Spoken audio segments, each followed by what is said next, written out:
Welcome back dear student. स्वागत है आपका e lecture series business policy and strategic management में। आज हम जो टॉपिक पढ़ रहे हैं वो क्या है अपना total quality management. Total quality management जो है आपके ट्रेडिशनल क्वालिटी मैनेजमेंट से थोड़ा डिफरेंट है। पहले हम ये समझेंगे कि टोटल क्वालिटी मैनेजमेंट है क्या, फिर हम इसको ट्रेडिशनल क्वालिटी मैनेजमेंट से क्या करेंगे, हम डिफ्रेंशिएट करेंगे। तो शुरुआत करते हैं, व्हाट इज़ TQM। शॉर्ट में हम बोलते हैं TQM और इसका फुल फॉर्म क्या है, टोटल क्वालिटी मैनेजमेंट। तो सबसे पहले हम बात करेंगे कि जो TQM है उसके लिए ये एसेंशियल पॉइंट हैं जो होने ज़रूरी हैं। पीपल फोकस मैनेजमेंट पहला है, system that aims at a continual increase in a customer satisfaction at a lower real cost. कि यहाँ पे पीपल का मतलब ये हुआ कि not only the employ but also customer, कि हमें उस पर क्या करना है, फोकस करना है और अपनी कॉस्ट को क्या करना है, कम करना है। फिर नेक्स्ट है क्रॉस फंक्शनल ऑर्गेनाइजेशनल अप्रोच। पहले हम आपको बताते हैं कि क्रॉस फंक्शन होता क्या है, फिर हम आपको समझाएंगे कि जो ऑर्गेनाइजेशनल अप्रोच है उसके अंदर जो क्रॉस फंक्शनल अप्रोच है उसका क्या रोल रहता है। सपोज़ मान लीजिए आपको कोई फंक्शन करना है और उसके लिए आपने रेस्पॉन्सिबिलिटी दी मार्केटिंग स्टाफ को, लेकिन मार्केटिंग स्टाफ किसी कारण से, किसी प्रॉब्लम की वजह से उस लैक ऑफ स्टाफ की वजह से उस काम को नहीं कर पा रहा। तो आपने क्या किया, एक पर्सन प्रोडक्शन का था उसको आपने बुला लिया मार्केटिंग के अंदर और उसको वर्क दे दिया। तो ये जो आपका कहलाता है, इसे बोलते हैं हम क्रॉस फंक्शनल। ठीक है ना। जैसे यहाँ पे लिखा हुआ है, it works horizontally across functional. Horizontally का मतलब है कि जो डिफरेंट डिपार्टमेंट एरिया हैं उसके एम्प्लॉय, चाहे वो टॉप टू बॉटम हो, चाहे वो आपका हॉरिजॉन्टली लेफ़्ट टू राइट हो, इस तरीके से हम क्या कर सकते हैं, उनकी हेल्प ले सकते हैं। अब उसका पर्पज़ क्या होता है, ऑर्गेनाइजेशन अप्रोच मतलब ये हुआ कि जो अपना सप्लाई चेन है, कस्टमर चेन है, या जो कस्टमर सेटिस्फेक्शन है उसको क्या करना, मैक्सिमाइज़ करना। तो ये क्रॉस फंक्शनल ऑर्गेनाइजेशनल अप्रोच है। नेक्स्ट आता है simply sorting good product from bad, not the most efficient way to assure the quality product। क्योंकि जो गुड और बैड प्रोडक्ट रहते हैं उनमें डिफ्रेंशिएट करना होता है। फिर a more effective management philosophy might focus on action to prevent a defective product from being created. कि किसी डिफेक्टिव प्रोडक्ट को बनने से पहले ही क्या कर देना, रोक देना। The concept of quality control need not be restricted only to the manufacturing process. कि हमें क्वालिटी कंट्रोल खाली मैन्युफैक्चरिंग में ही ध्यान नहीं रखना है, उसको हमें ओवरऑल ध्यान रखना है। The idea of assuring quality could also be applied to administrative process, service industries and all spheres of the national activities। ये जो है आपका not only manufacturing concern but also service या एडमिनिस्ट्रेटिव प्रोसेस है, उसमें भी इसको हम लागू कर सकते हैं। अब बात करेंगे फिलोसफी ऑफ TQM की। ये जो है एडवर्ड डेनिंग ने जो गाइडेंस दी थी, who is the regarded by the many as the father of TQM। इनको हम क्या बोलते हैं, फादर ऑफ TQM बोलते हैं। TQM की यदि हम बात करें, जो Deming's quality management philosophy were first develop in the year period to the world war second. Deming believe quality management should be pervasive and should not focus on merely sorting good product from the bad. He is a being that the philosophy of the quality should be shared by everyone in the organization.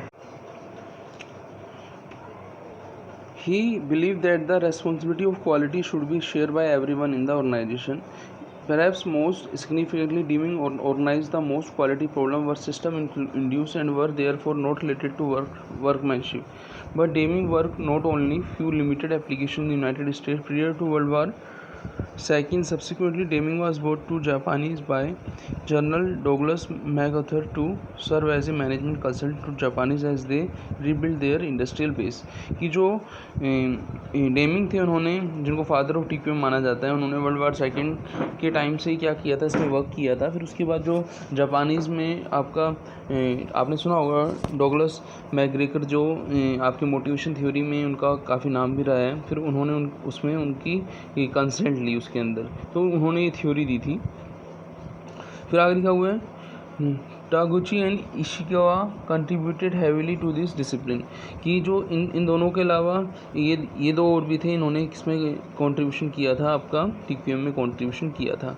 जैसे कि मैंने आपको पहले बताया था, TQM पढ़ने के बाद हम TQM टोटल क्वालिटी मैनेजमेंट को हम ट्रेडिशनल मैनेजमेंट से भी डिफ्रेंशिएट समझेंगे। तो यहाँ पर हम डिफरेंस करते हैं।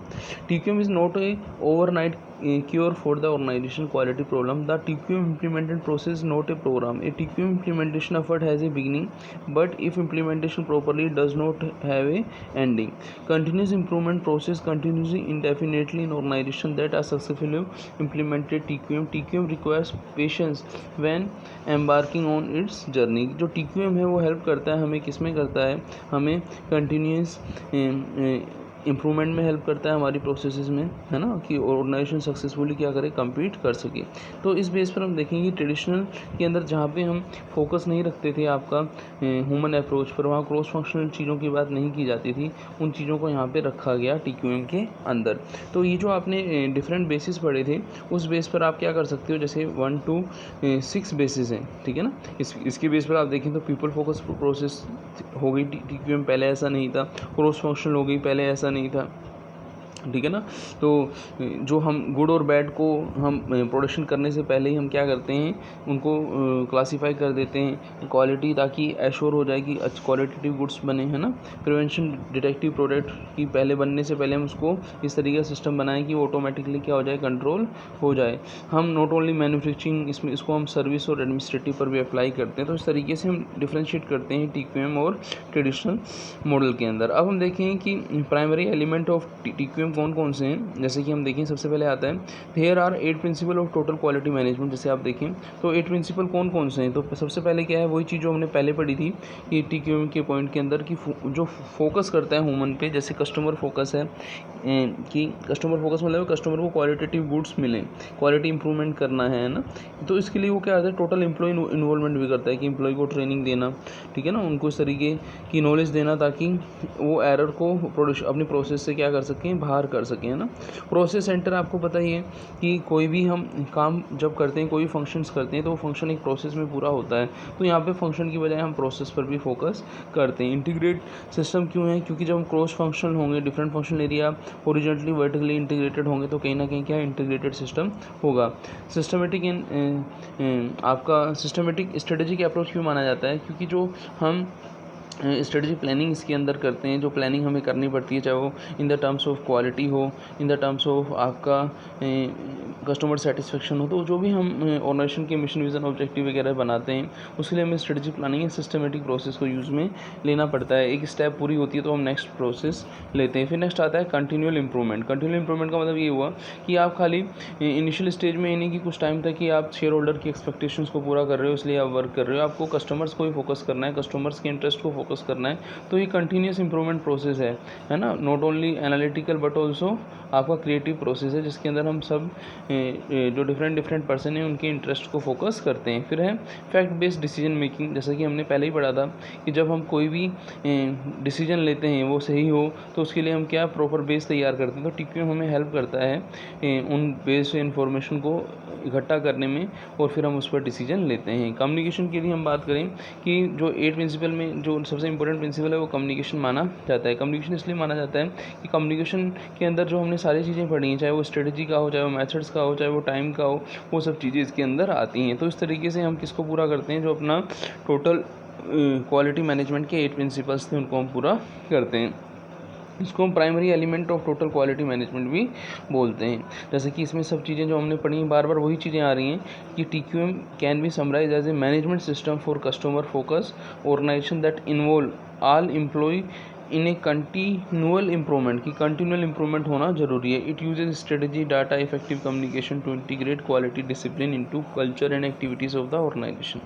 Many of these concept are present in a modern quality management system.